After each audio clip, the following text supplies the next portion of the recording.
Hello everyone, you are welcome to my channel NM Minds Arena। आज की इस video में हम पूर्वी क्लास सेवन्थ की जो न्यू सिलेबस की बुक है उसके यूनिट 1 के चैप्टर 2 को करने जा रहे हैं, जिसका नाम है ट्राई अगेन। इसमें पहले कुछ एक्टिविटीज़ करने के लिए दी गई हैं। Let us do these activities before we read. यहाँ क्वेश्चन नंबर 1 है, who inspires you to do your best. Inspire का मतलब होता है प्रेरित करना। आपको अपना बेस्ट करने के लिए कौन प्रेरित करता है। ये आपके बारे में क्वेश्चंस हैं, लेकिन हेल्प करने के लिए मैं यहाँ पर कुछ आंसर आपको लिख के बता रही हूँ।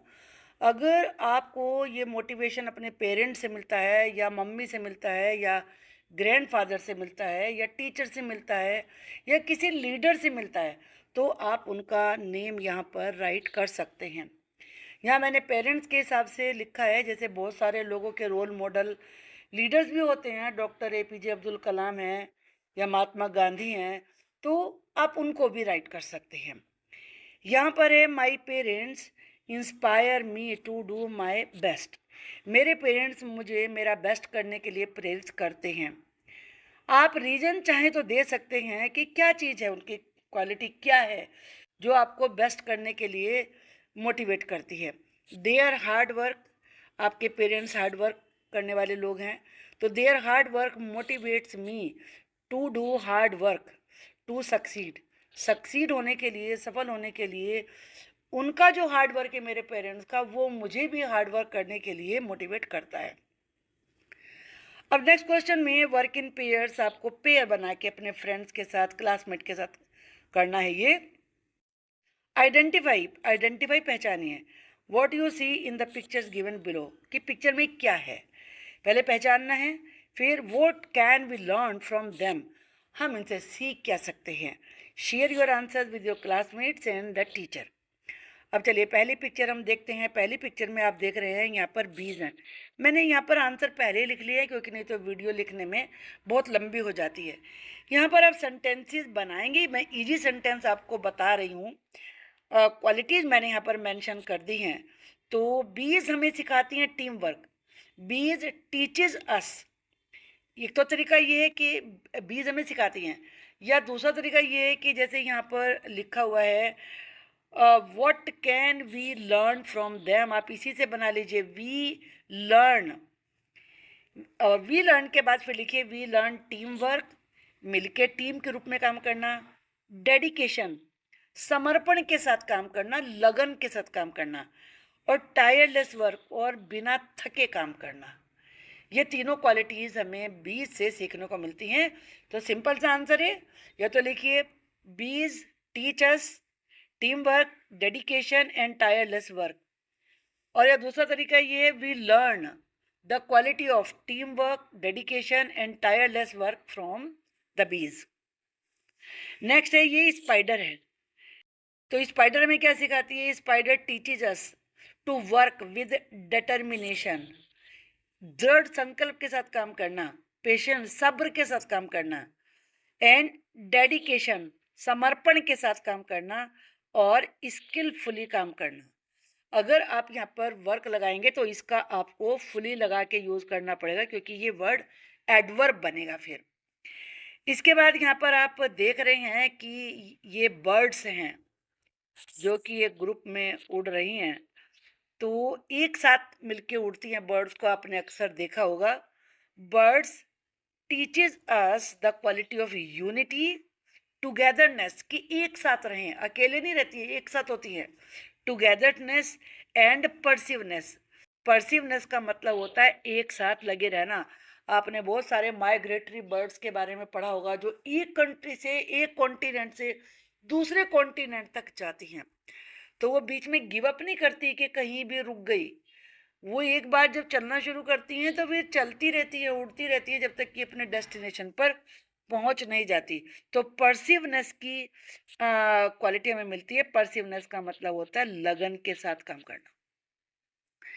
नेक्स्ट यहाँ पर आप देख रहे हैं, ये वीवर बर्ड है जो कि अपने घोंसले को बुनती है। वीवर से नाम इसको दिया गया है। वीव का मतलब बुनना होता है। तो जो वीवर बर्ड है, आप इसका अगर घोंसला नेस्ट देखेंगे तो पता चलेगा अरे कितना फाइन तरीके से वो उसको वीव करती है, और एक साथ लग के करेगी, कितने सारे तिनके उसे इकट्ठे करने पड़ते हैं इसके लिए। तो एक तो परसिस्टेंस हो गया, लगातार काम में लगे रहना, डेडिकेशन समर्पण हो गया, स्किल कुशलता होगी हमारे में, तभी हमें हमारी किसी को वैल्यू समझ में आती है। तो स्किल का पता चलता है, पेशेंस, सब्र, धैर्य के साथ काम करना, ये नहीं कि ओवरनाइट ही उसका ये नेस्ट बन जाता है। और डिटर्मिनेशन, दृढ़ संकल्प होना चाहिए। तो we can learn persistence, dedication, skill, ये patience and determination from the weaver bird. अब एंड्स हैं, एंड्स बड़े मिलके काम करती हैं। आपने देखा होगा कि पूरी लाइन के लाइन एंड्स की चलती चली जाती है, बड़ा सहयोग होता है। कभी आपको कुछ खाने का डालिए, एक दो एंट आएंगे, फिर पूरा झुंड आ जाता है उनका। तो यहाँ पर जो एंड्स हैं वो हमें सिखाती हैं, ends teaches us the quality of unity, cooperation and never give up attitude, कि कभी भी हिम्मत मत हारो। तुमने कभी देखा होगा कि वो अपने बहुत छोटी होते हैं, उससे बड़ा पीस उठा के ले जा रही होती हैं, तो बिना थके काम करती हैं वो। इसके बाद ये देख रही हैं, ये ट्री है जिसपे बहुत सारे फ्रूट लगे हुए हैं, फ्रूट बियरिंग ट्री। फ्रूट, जो ट्री होता है वो अपने फ्रूट तो कभी खाता नहीं है, दूसरों के लिए ही फ्रूट बियर करता है। तो इससे हमें निस्वार्थता पता चलती है, हर काम केवल हम मतलबी होके नहीं कर सकते। तो इससे हमें सेल्फलेसनेस पता चलती है, and doing good to others, और दूसरों का हम भला करें। ट्रीज का तो पूरा आपने एक बॉय की स्टोरी जरूर पढ़ी होगी 4th क्लास में। तो किस प्रकार से ट्री तो सब कुछ दूसरों के लिए करता है। तो this tree teaches us the quality of selflessness and doing good to others। चलिए अब हम इसके बाद ये पोम रीड करते हैं जिसका नाम है ट्राई अगेन। ये बड़ी इंस्पायरिंग पोम है, स्टोरी के रूप में भी कुछ बुक्स में दी गई है। Let us read. पहले हम रिसाइट करते हैं, मैं आपको इसकी थोड़ा सा राइमिंग स्कीम बता देती हूँ। King Bruce of Scotland flung himself down in a lonely mood to think. 'Tis true he was monarch and wore a crown, but his heart was beginning to sing। इसमें आप देख रहे हैं ये down है और ये क्राउन है। तो जो ऐसे लास्ट में राइमिंग स्कीम होती है और सेकंड लाइन में थिंक है, सिंक है, तो इसका तरीका क्या होता है। राइमिंग तो है ये इसमें, कि राइमिंग अगर आपको दो तरह से क्वेश्चन आता है, RHYMING राइमिंग वर्ड्स। अगर आपको राइमिंग वर्ड्स लिखने हैं तो डाउन के साथ आपको क्राउन राइट करना होगा। दूसरा होता है राइमिंग स्कीम, के पैटर्न क्या है राइमिंग का। तो उसके लिए जो फर्स्ट राइमिंग वर्ड है वहाँ ए लिखते हैं, जो जितने उससे फिर मैच करने वाले हैं सेम, उन्हें ए लिखते हैं सबको, ये ए होगा। और जो सेकंड फिर डिफरेंट वर्ड है उसे बी लिखा जाएगा, और थिंक के साथ सिंक है तो ये भी बी लिखा जाएगा। तो इसकी राइमिंग स्कीम ए बी ये होगी। तो ये इसमें सारों में एक ही पैटर्न आप देखिए, deed, succeed, glad, sad, despair, there, be, he। तो the same pattern is given in the whole poem. I think इसमें कोई कंफ्यूजन नहीं रहेगा। अब मैं आपको ये सुंदर सी इंस्पायरिंग पोएम एक्सप्लेन करती हूँ। King Bruce of Scotland flung himself down. Flung का मतलब वैसे थ्री होता है, फेंकना होता है, लेकिन यहाँ पे ड्रॉप डाउन। स्कॉटलैंड के थे ये, स्कॉटलैंड एक कंट्री है, यूरोपियन कंट्री है ये। तो स्कॉटलैंड के जो राजा थे किंग ब्रूस, उन्होंने एकदम अपने आप को जमीन पे जैसे गिरा दिया। इले लोनली मूड टू थिंक, उनका मूड बड़े लोनली था, अकेला फील कर रहे थे, और कुछ सोच रहे थे वो कि वो बिल्कुल अकेले हो गए हैं, और ऐसे उदास होके नीचे ड्रॉप हो गए, बैठ गए। टिस, ये टिस होता है इट इज, ये पहले यूज होता था, शॉर्ट फॉर्म होती है, टिस इसको पढ़ा जाता है। टिस ट्रू, ये सही है। ही वॉज मोनार्क, मोनार्क कहते हैं किंग को, कि वो राजा थे। एंड वोर ए क्राउन, ताज पहने हुए था उन्होंने। But his heart was beginning to sink, sink का मतलब जैसे दिल टूटना, वैसे डूबना होता है, लेकिन दिल टूटने की सिंक उसके लिए यूज होता है, लेकिन उन्होंने फील किया कि वो जैसे उनका दिल तो बस टूटा जा रहा है, टूट रहा है। For he had been trying to do a great deed to make his people glad. He had tried and tried but couldn't succeed, and so he became quite sad.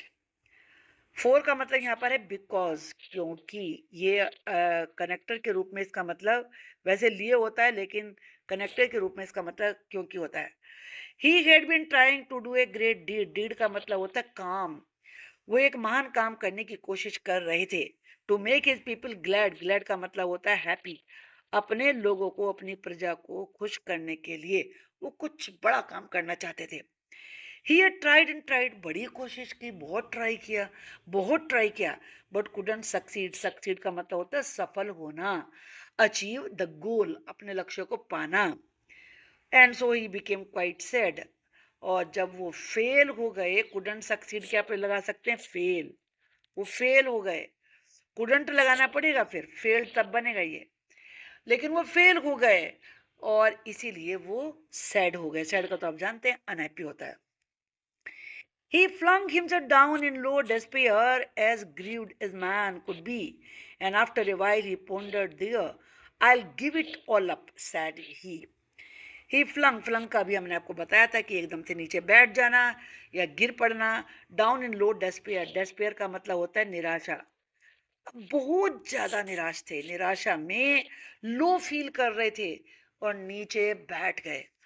As grieved as man could be, grieved का मतलब होता है very sad. कोई आदमी जितना sad हो सकता है ना, वो भी उतने ही सैड थे। And after a while, after a while का मतलब होता है थोड़ी देर के बाद। पोंडर्ड का मतलब होता है थॉट सीरियसली, उन्होंने गंभीरता से सोचा। I give it up, give it all up, give up का मतलब होता है छोड़ देना, किसी प्रयास को त्याग देना।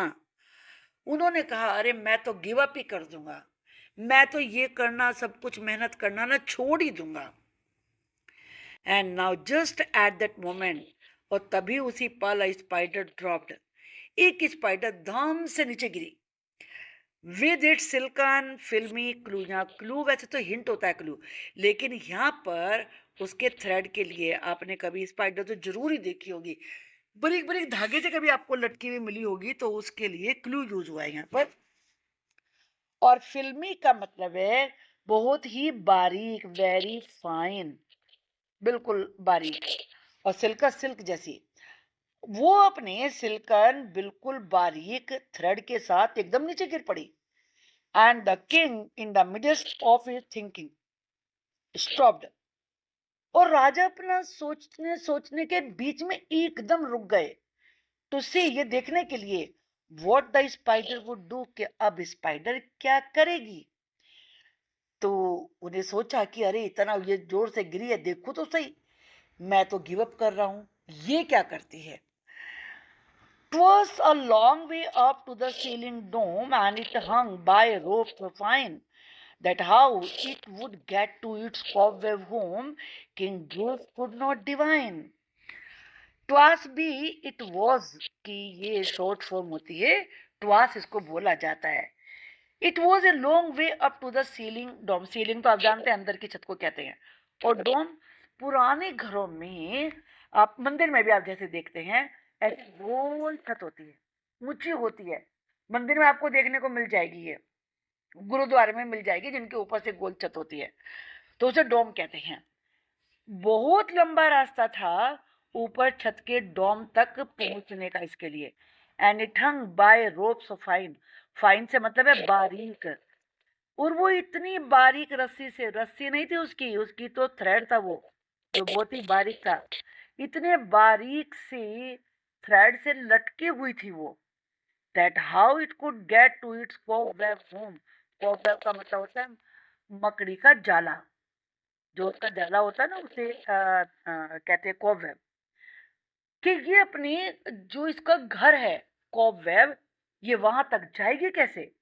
King Bruce could not divine, यहाँ डिवाइन तो वैसे दिव्य को कहते हैं, लेकिन यहाँ इसका मतलब है किंग, किंग ब्रूस तो ये सोच ही नहीं पा रहे थे। अब आगे देखते हैं। It soon began to cling and crawl straight up with a strong endeavor, but down it came with a slippery sprawl as near to the ground as ever. It soon began to cling. Cling का मतलब होता है चिपकना, लेकिन वो अपने thread से फिर दोबारा चिपक गई। एंड क्रोल, क्रोल का मतलब तो आप जानते हैं ना, रेंगने को कहते हैं। बहुत सारे जो होते हैं इंसेक्ट्स, वो रेंग के ही चलते हैं, धीरे धीरे चलना। लेकिन उसने देखा कि वो रुकी नहीं, वो तुरंत ही उस थ्रेड से चिपक गई और क्रोल करना शुरू कर दिया, स्ट्रेट अप, बिल्कुल सीधे। विद स्ट्रॉन्ग एंडेवर, एंडेवर का मतलब होता है प्रयास, कोशिश। और कोशिश उसकी ऐसी नहीं थी कि थक थक के ऐसे धीरे धीरे चल रही थी, स्ट्रॉन्ग एंडेवर के साथ उसने फिर दोबारा चढ़ना शुरू कर दिया। But down it came with A slippery sprawl, लेकिन फिर नीचे आगे स्लिप होके, और स्प्रोल जैसे नीचे गिरते ना, सारी उसकी जो लेग्स थी वो इधर उधर इधर फैली हुई थी उसकी, तो स्प्रोल स्प्रेड के साथ आ गई। As near to the ground as ever, इतना नजदीक आई जितनी की पहले आई ही नहीं थी, यानी कि और नीचे आके गिरी। Up and up it ran, not a second to stay, to utter the least complaint, till it fell still lower, and there it lay, a little dizzy and faint. बहुत सुंदर लाइनें हैं, बहुत मोटिवेट करती हैं, मुझे तो बहुत मोटिवेट करती हैं। अप इट रैन, वो फिर और ऊपर भाग के चली, थक के नहीं, भाग भाग के चली। Not a second to stay, जरा देखिए लाइन की ब्यूटी, एक सेकंड भी वेस्ट नहीं किया भाई उसने। To utter the least complaint, utter का मतलब होता है से बोलना। हम लोग क्या करते हैं, बड़बड़ाने लगते हैं, एक बार जरा सा कुछ फेल हो गए ना, पहले तो 20 मुंह से अपशब्द बोलेंगे, अरे ये हो गया वो हो गया। एक शब्द उसने कंप्लेंट करने का जरा सा भी, और एक सेकंड वेस्ट नहीं किया, और फिर भागना शुरू किया उसने। अभी तो पहले क्रोल कर रही थी, सरक सरक के चल रही थी, अब भागना शुरू किया। Till it fail still lower, और फिर दोबारा से नीचे गिर गई। एंड देयर इट ले, गिरी हुई थी, पड़ी हुई थी। अ लिटिल डेजी, डीजी का मतलब होता है चक्कर आना, थोड़ा उसे चक्कर आया। फेंट, थोड़ी बेहोशी हो गई। Its head grieve study, again it went and traveled a half yard higher. 'Twas a delicate thread it had to tread, and a road where its feet would tire. Its head grew steady, लेकिन जरा सी देर के बाद ही अब उसने अपने head को study किया, यानी कि थोड़ा सा ठहराव लेके आई। अगेन इट वेंट, फिर दोबारा चल दी। And travelled a half yard higher, half yard, yard कहते हैं गज को, हाफ यार्ड आधा गज। और इस बार वो जितना पहले ऊपर गई थी ना, उससे आधा गज और ऊपर गई। ट्वॉस डेलिकेट थ्रेड, डेलिकेट का मतलब वही है नाजुक, बहुत ही नाजुक थ्रेड था वो। इट हैड टू ट्रीड, ट्रीड का मतलब होता है वॉक, चलना, चढ़ना, जिसपे कि उसे चढ़ना था। And a road where its feet would tire, यहाँ रोड से मतलब है रास्ता है, इसका मतलब थ्रेड से ही मतलब है। और ऐसे थ्रेड पर उसे चलना था जिसमें कि उसके पैर भी थक जाएंगे। टायर का मतलब होता है थकना। Again it fell and swung below, but again it quickly mounted, till up and down, now fast, now slow, 9 brave attempts were counted. Again it fell, फिर दोबारा नीचे गिरी, and swung below, और झूलते हुए स्विंग करते हुए नीचे आ गई। But again it quickly mounted, mounted का मतलब होता है क्लाइंब, फिर दोबारा चढ़ जाना। फिर दोबारा जल्दी से, देखो क्विकली वर्ड है यहाँ पर, जल्दी से ऊपर चढ़ी। टिल अप एंड डाउन, जब तक कि कभी ऊपर होती, कभी नीचे होती, कभी फास्ट चलती, कभी स्लो चलती। और इस प्रकार से उसने कुल मिला के 9 ब्रेव अटेम्प्ट्स किए, बड़े बहादुरी से 9 बार प्रयास किया। ये किंग ब्रूस ली ने खुद काउंट किए। Sure, cried the king, that foolish thing, will strive no more to climb when it toils so hard to reach and cling and tumbles every time. Sure, बिल्कुल पक्की बात है, definite है. Cried the king, राजा चीख के बोले, that foolish thing will strive no more to climb. कि ये बेवकूफ जो स्पाइडर है ये कोशिश करती रहेगी, कोशिश करेगी अब आगे. नो मोर का मतलब आगे नहीं करेगी चढ़ने की, कि ये पक्का है बिल्कुल, क्योंकि 9 बार चढ़ के नीचे गिर चुकी है, तो ये अब आगे तो चढ़ेगी नहीं. When it toil so hard to reach and cling, ये टोयल का मतलब होता है मेहनत करना. कितनी मेहनत कर रही है पहुंचने की, और चिपकी हुई है उससे, थ्रेड से. एंड टम्बल्स एवरी टाइम, हर बार नीचे गिर जाती है. तो अब तो ये बात पक्की है, डेफिनेट है, ये आगे तो ट्राई करेगी ही नहीं. बट अब the insect went once more, meets an anxious minute. He is only a foot from his cobweb door. Or say, will he lose or win it? But up the insect went once more. King Lee तो सोच रहे थे अब तो ये कोशिश करेगी नहीं, लेकिन वो छोटी सी इंसेक्ट फिर दोबारा से गई. मी स्वोन एन एक्शन मिनट, ओ मेरे लिए तो, यानी ये किंग ब्रूस के लिए तो ये एक चिंता से भरी मिनट थी.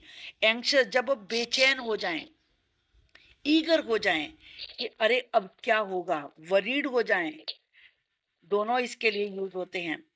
वो एगर भी थे, ईगर भी थे, उत्सुक भी थे कि क्या होगा आगे, और चिंता भी तेरी कहीं ये दोबारा फेल ना हो जाए. He is only a foot from his cobweb door, अपने जाले के, अपने कोबवेब के दरवाजे से इस बार वो केवल बस 1 फुट दूर थी. उसे अब मैं कैसे कहूं, विल ही लूज. देखो हम बोल रहे हैं, अगर हम स्पाइडर बोलते हैं तो हम ये कहेंगे कि स्पाइडर जाएगी या नहीं जाएगी, हम ऐसे बोल रहे हैं. हिंदी में स्त्रीलिंग लग रहा है, लेकिन इंग्लिश में स्पाइडर के लिए प्लूरल नंबर यूज होता है, इसलिए यहाँ पर ही यूज हुआ है. विल ये लूज, क्या स्पाइडर हार जाएगी इस बार भी, और विन इट, या फिर जीत जाएगी. steadily, inch by inch, higher and higher he got, and a bold little run at the very last pinch put him into his native court. steadily का मतलब होता है continuously, यानी कि लगातार, लगातार 1-1 इंच करके, हायर एंड हायर, ऊपर और ऊपर. ही गॉट, स्पाइडर बढ़ती चली गई. ही के लिए आया है यहाँ पर, जो ही है वो स्पाइडर के लिए. And a bold little run at the very last pinch, pinch यहाँ पर है बिल्कुल लास्ट मोमेंट के लिए, क्योंकि वो बहुत ही उसके लिए पेनफुल रहा होगा, इसलिए पिंच यूज हुआ है. वो थोड़ा सा बड़ी हिम्मत के साथ उसने रन लगाया और put himself into his native coat. और नेटिव कोट यहाँ पर आया है उसके घर के लिए. वैसे कोट चारपाई के लिए भी प्रयोग होता है, पालने के लिए प्रयोग होता है, लेकिन यह वेब के लिए प्रयोग हुआ है, यानी कि जो उसका घर था, जो मेन प्लेस थी रेस्ट करने की, वो उसमें पहुंच गई. Bravo Bravo, the king cried out. All honor to those who try. The spider up there defied despair. He conquered. And why shouldn't I? Bravo का मतलब होता है शाबाश, शाबाश शाबाश. किंग तो चीखने लगे. ऑल ओनर टू दोज, उन सब के लिए मेरी तरफ से बहुत बहुत सम्मान. मेरी आंखों में स्पाइडर के लिए बहुत इज्जत है, उन सब लोगों के लिए इज्जत है हु ट्राई, जो ट्राई करते हैं. द स्पाइडर अप देयर, वहां जो ऊपर वो स्पाइडर है उसके लिए सम्मान है. डिफाइड डेस्पियर, डिफाइड का मतलब होता है चैलेंज्ड, चुनौती देना. जिसने की निराशा को चुनौती दी, निराशा कहते हैं डिसअपॉइंटमेंट. वो निराश नहीं हुई, आपने पूरी पोएम में कई बार पढ़ा है, रुकी नहीं, कंप्लेंट नहीं करी, दोबारा दोबारा और ज़्यादा एनर्जी के साथ चलती रही, तो उसने डेस्पेयर को, निराशा को चुनौती दी। ही कॉन्कर्ड, और स्पाइडर जीत गई। अगर वो जीत गई, वाई शुडंट आई, तो मैं क्यों नहीं जीत सकता। And Bruce of Scotland braced his mind, and gossips tell the tale that he tried once more as he tried before, and that time did not fail. और इसके बाद इतने मोटिवेशन, आपको पोएम पढ़ के भी बड़ा जोश आ रहा होगा, ये पोएम में है ही इतनी ज़्यादा इंस्पिरेशन। स्कॉटलैंड के जो किंग ब्रूस थे, ब्रेस्ड हिज माइंड, उन्होंने अपने माइंड को रेडी किया दोबारा से। And gossips tell the tale, और लोग ये बात कहानी सुनाते हैं, टेल कहते हैं story, that he tried once more, एक बार उन्होंने फिर कोशिश करी, एज ही ट्राइड बिफोर, जैसे कि पहले की थी, और उस बार डिड नॉट फेल, वो फेल नहीं हुए, he was successful. Did not fail के लिए हम लगाएंगे सक्सीडेड, वो सफल हुए। ये इतनी इंस्पायरिंग सी पोएम लिखी है एलिजा कुक ने, जो कि रियलिटी पे बेस्ड है, but it has been composed in the form of a poem for others to read. Thank you for watching this video. In the next part of the video, I will discuss all the exercises and question answers.